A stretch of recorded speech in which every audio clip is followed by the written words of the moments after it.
নির্বাচন কমিশনের নির্দেশকে অমান্য করে অস্থায়ী কর্মী নিয়োগ করা হয়েছে গণনা কাজে। এমনই অভিযোগ করলেন মালদা দক্ষিণ ও উত্তর মালদা লোকসভা কেন্দ্রের বিজেপির প্রার্থী খগেন মুর্মু ও শ্রীরূপা মিত্র চৌধুরী।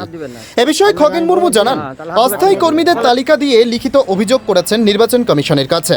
নির্বাচনের দিন ঘোষণা হয়েছে 16ই মার্চ, তারপর 21শে মার্চ জেলাশাসক একটি চিঠি ইস্যু করেছেন, যেখানে দেখা যাচ্ছে বেশ কিছু অস্থায়ী কর্মীকে গণনার কাজে নিয়োগ করা হয়েছে, অথচ তারা সরকারি কর্মী নয়।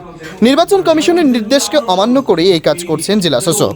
আমরা চাই এদেরকে অতি সত্বর গণনার কাজ থেকে রিমুভ করা হোক, কারণ আমরা চাই স্বচ্ছ এবং নিরপেক্ষ গণনা হোক। বিষয়টি নির্বাচন কমিশনকেও জানিয়েছে। আর ওদেরকে চলে যাবে ওর কাছে আলটিমেটলি লোকগুলোকে বন্ধ করা অডিটরিয়ামে একটু চলে যাবে সকালবেলা নরস হয়েছে। আরে আমি তো হয়ে গেছি। আমি অলরেডি কিছু এখানে তথ্য পেয়েছি যে আমাদের জেলা সমাহর্তা এবং ইলেকশন অফিসার, তিনি তো এখানে হচ্ছেন জেলার দায়িত্বে, তিনি একটা চিঠি ইস্যু করেছেন 21/3/2024, অর্থাৎ নির্বাচনের দিন ঘোষণা হয়েছে 16 তারিখ, 16ই মার্চ।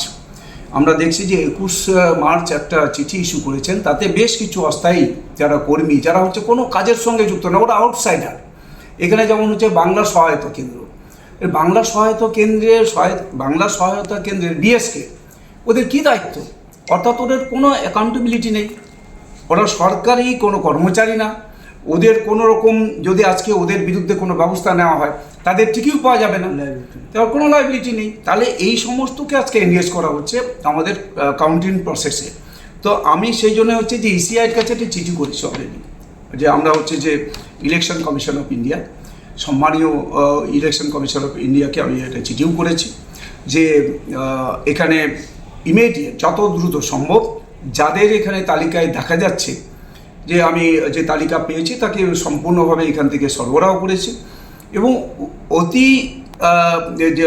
অনতিবিলম্বে এদেরকে রিমুভ করা হোক এবং ফ্রি ফেয়ার যাতে কাউন্টিং হয় তার জন্য অনুরোধ করেছি ইসিআইকে। আমরা তার কপি এখানে আমি দিয়েছি, আমাদের এখানকার যে অবজারভার যারা আছেন 3 জন, সেই 3 জন অবজারভারকে এখানে তার কপিও দিয়ে দেওয়া হয়েছে।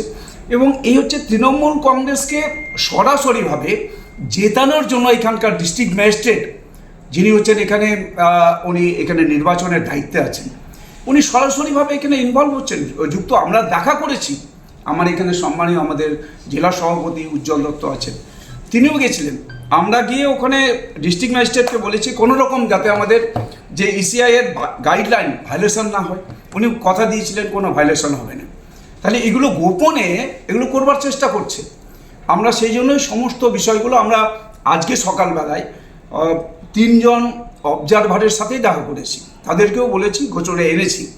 সুতরাং এগুলো ওরা চেষ্টা করছে এই যেন তেন প্রকারে নয়, যে এখানে একটা চোরকে জেতাবার জন্য। তো আমরা সেই জন্যই তার জন্য আমরাও প্রস্তুত আছি।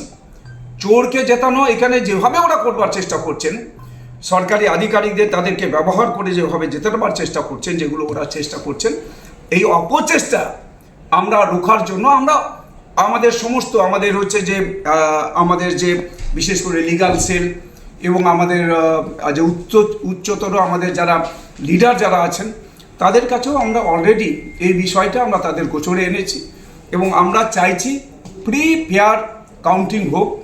এখানে যাতে সমস্ত যারা ইসিআইয়ের গাইডলাইনটাকে ফলো করা হোক, ইসিআইয়ের গাইডলাইন অনুযায়ী যাতে এখানে আমাদের সমস্ত কিছু তা এখানে এই কাউন্টিংয়ে সেভাবেই এখানে আমাদের তাদের যারা কাউন্টিং যাদেরকে এনগেজ করা হবে, ইসিআইয়ের গাইডলাইনটাকে ফলো করেই যাতে এনগেজমেন্টটা হয়, এটাই আমরা বলেছি।